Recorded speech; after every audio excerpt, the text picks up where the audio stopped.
Hey everyone, I'm Bianca and welcome to the Uncorked Corner channel. We are not professional chefs, but I have started to cook from scratch when I can using basic concepts from recipes that I've made in the past.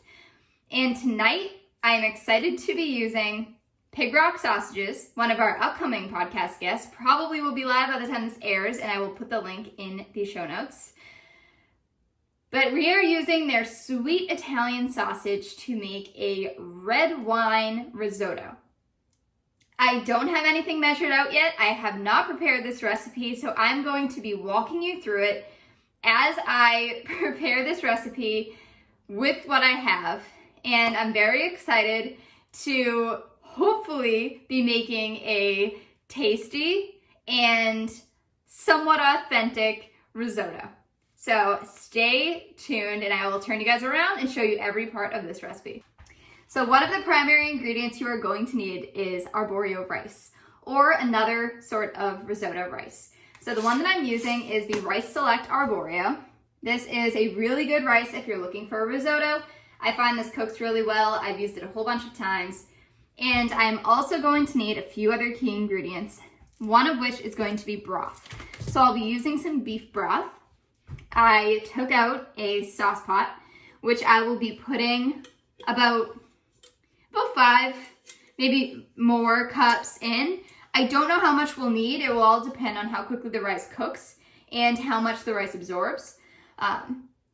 So I'll start with filling this, and I will bring that broth to a boil, and then we will be cooking the Arborio rice, the sausage, and the garlic in a large saute pan so that we can add the broth in ladle at a time, 1 scoop at a time, so that it can absorb that liquid, so it can cook evenly, and so that you really get all the flavor.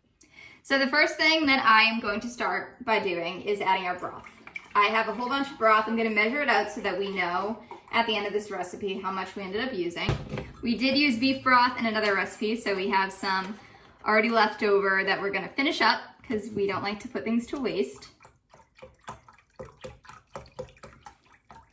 Right now I'm at 2 cups.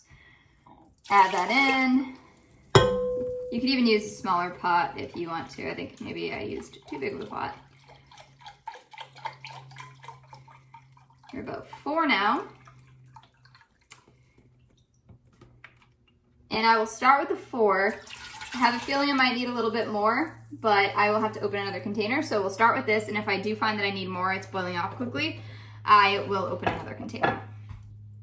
So we're gonna bring this to a boil. I won't put it up super high to begin with because we need to also start our rice. And what I'm going to do first is chop the garlic so that the garlic can simmer in there. I actually have to remove the sausages from their casings. So we're gonna be using 3 of the sweet Italian sausages. This is the pig rock. We'll be using these. They're smaller sausages, which is why I'm gonna use 3. And one of my favorite ways to prepare sausage is actually by removing the casing, which is kind of backwards because a lot of time you think, oh, sausage, it's in the casing. That's what sausage typically looks like.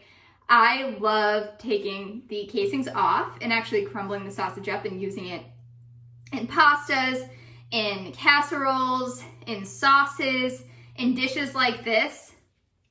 With pasta and risotto, it's always great. But the sausage itself, the filling, has so much flavor that I love to just take it out and enjoy it different ways. I also really like ground meat, ground porks, ground chicken, ground beef, everything.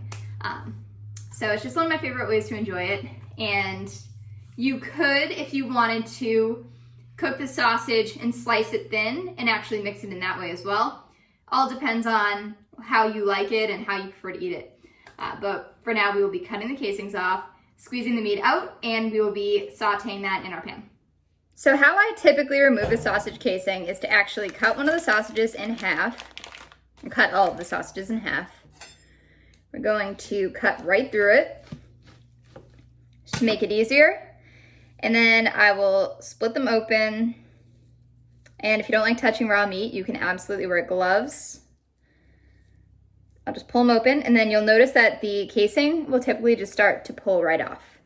So what I'm gonna do is pull the casing right off, and these ones were very easy.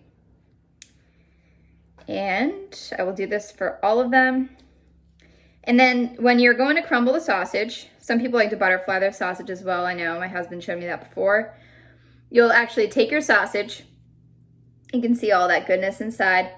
And you're going to put this directly into your saucepan. I'll usually put it in with some olive oil so that it can cook. And then once it browns, I'm gonna clean this off. We're gonna cut up some garlic. And making sure the garlic does not touch this. But it is gonna cook together. So we will put all of these in the skillet together. So we've cleaned off the board, and now what I'm going to do is I am going to chop my garlic. So you have to get the outer layer off first. I usually cut the two ends. You'll notice some of it comes off that way. And if it's not peeling easy, what you typically will see recommended is to slightly smash it. That one peeled extremely easily. These are very, very fresh garlics that I just got from the farm. They are delicious. And I'm not a professional chef, so if I'm not demonstrating techniques properly, don't hold it against me. I'm just gonna put all of our garlic to the side. I'm gonna use about 3 cloves. The more garlic, the better. And I used to use a lot of minced garlic when I first started cooking in our apartment a couple years ago. But I've since pretty much transitioned solely to fresh garlic, unless a recipe is specifically calling for pre-jarred minced garlic. I just feel like the flavor in fresh garlic is chef's kiss, as they say. So we're gonna cut one more.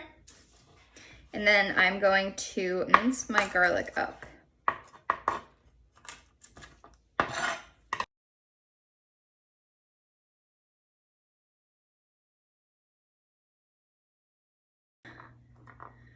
The sausage into the saute pan and then taking the garlic out. And to mince the garlic, I'm just gonna go over it a whole bunch of times until it is about the size that I want it to be, which is really small. You want it to be minced, so you want it to be pretty tiny. And we also want to start the sausage while I'm working on this. So what I'm doing now is I'm turning my sausage pan onto about medium heat, and I'll let those start to brown on one side. And then I'm going to take a wooden spoon and I'm going to start crumbling the sausage with the spoon. And then once the sausage is browned, I've already added a tablespoon of olive oil. Once the sausage is browned, and I'll turn you over there, we are going to add this garlic in. We'll add in some red wine. We will also add in some spices, and we will add in our arborio rice. And then we will start the process of adding the broth to make our delicious, creamy red wine risotto. We do still have to pick a wine, so that's to be determined which wine we end up using. I like to put my hand on the top of the knife to guide it just because we're making such a small cut. And then I'll bring it all in. Make it easier. And every so often you're just gonna have to clean off your blade. Make sure that you get every piece small enough. So I've added about a tablespoon of olive oil into my pan with the sausages. And the sausages are in the pan. We have them on the burner on about medium heat. We're gonna take a regular wooden spoon, and that's how I typically will crush up my sausage. You can hear it starting to sizzle, which is the sign that we need. Make sure olive oil, I usually try to coat the pan. So if you feel like it's centering in one place, lift your pan and flip it around. And the sausage, when it's thawed, should not take too long to break up into pieces. Once it starts to heat up, you'll notice it's a lot easier. And my beef broth is starting to boil. So this is our sausage. Just giving you guys the proper angle. When I'm breaking it up, I typically hold on to the handle and I use my other hand to break it up with a spoon. You don't want to mash it, so I usually just hit it from the top so that I'm not forcing it. You want it to kind of fall apart on its own. And once you see it starting to cook, you want to flip pieces around so that you're making sure to brown every side. I like to use olive oil. There's no reason you couldn't use a different kind of oil. I just always associate olive oil with Italian food, and I associate risotto of this kind with Italian cuisine. So that could be right, that could be wrong, but we are still learning.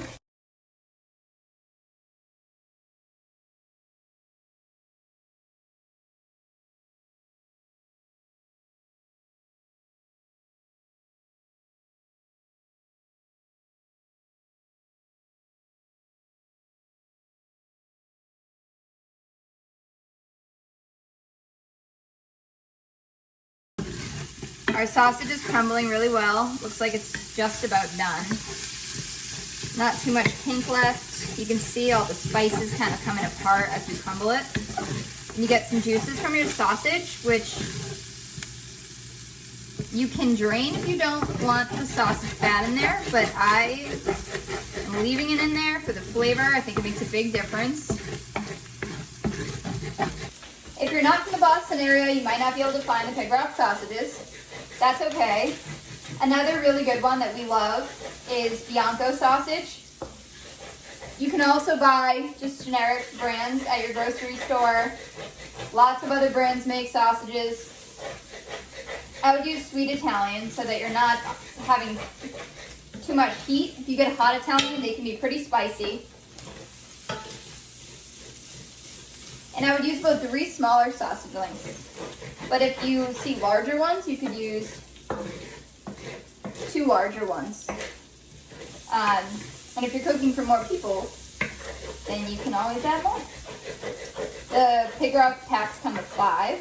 So if I was having a lot more people over, and it's starting to splatter, so I'm gonna turn it down, I would probably have done the whole package. But I would have definitely needed some more beef broth.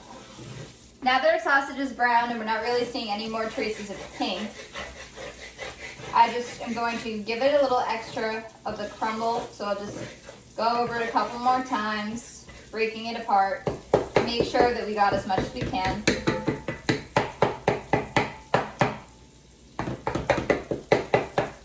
Keeping my beef broth at a boil. If you wanted to have a lighter flavor, you could use white wine and you could use a chicken broth. But I really wanted to have that red wine hearty flavor, so we're going with beef broth. I really like to cook with red wine and with beef broth and with beer, but not in risotto. Not in this one anyway. Never say never.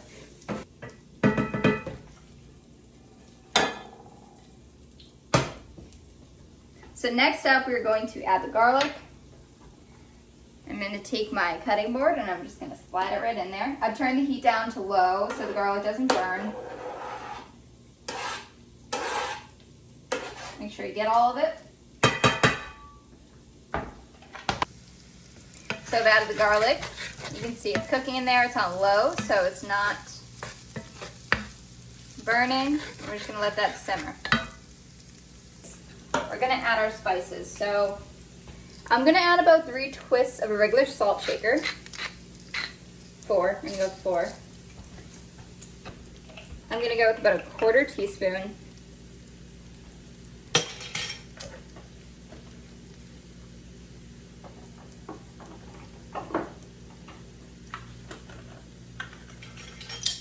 Also adding in about a 1/4 teaspoon of basil. Keep keep in mind that your sausage already has some seasoning because it is a sweet Italian sausage, so I don't want to add too much extra seasoning. And then I am going to add about a half a teaspoon of onion powder because I didn't have any fresh onions and I still want a little bit of flavor.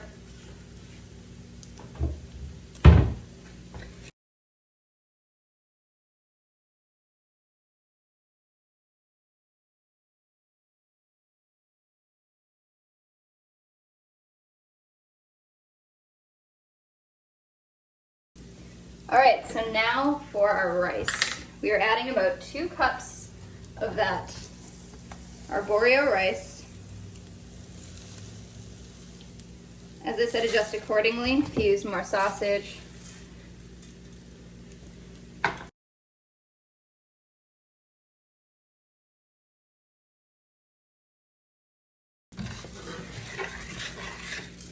You can see that it's getting those juices in there. It's turning color a bit from the sausage. That's exactly what we want.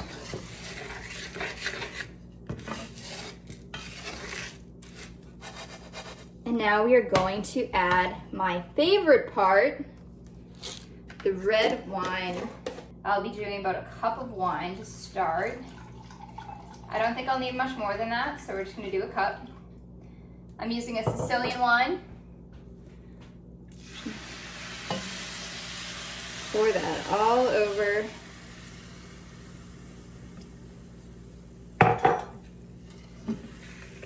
Be very gentle about stirring this so that you're not spilling it. And I'm using a pretty good wine, so we don't want to waste any wine.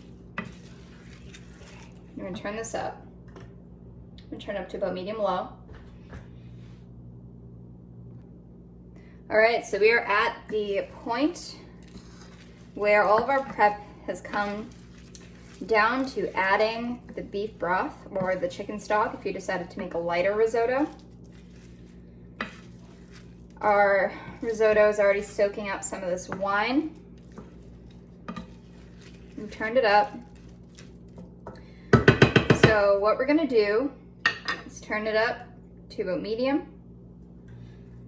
And I'm going to start adding my broth about 1 cup at a time.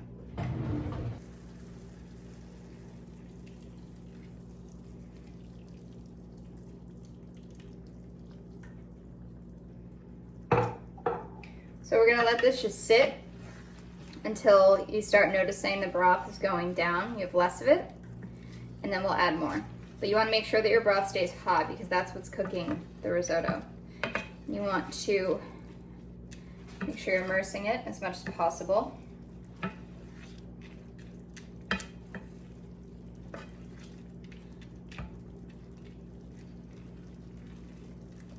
And you're going to want to stir this constantly so it doesn't burn and it's not sticking to the pan.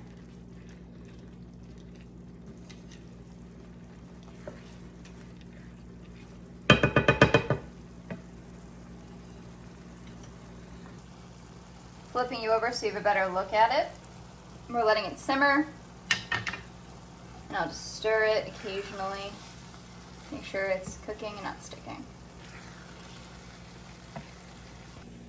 So I'm keeping it just high enough that it's simmering. I've turned it down to about low heat. As long as it maintains the simmer, I'll bump it up a little bit if it needs a little bit more. And it's already soaking up this broth, so we're gonna add a little bit more of the hot broth to it. We're just gonna keep doing this until our rice feels nice and soft. Just like pasta. We're gonna pour ourselves a glass of wine while we're waiting. So now that it's just about done, it's been on here for about 40 minutes, which is longer than we anticipated. I'm going to mix in a tablespoon of butter and a tablespoon of Parmesan cheese, and then I'll top it with some fresh parsley. So we mixed in the butter and we mixed in the cheese, topped it all off, put it in a little shallow bowl. Sprinkled some extra Parmesan and some fresh parsley leaves, and we are ready to eat.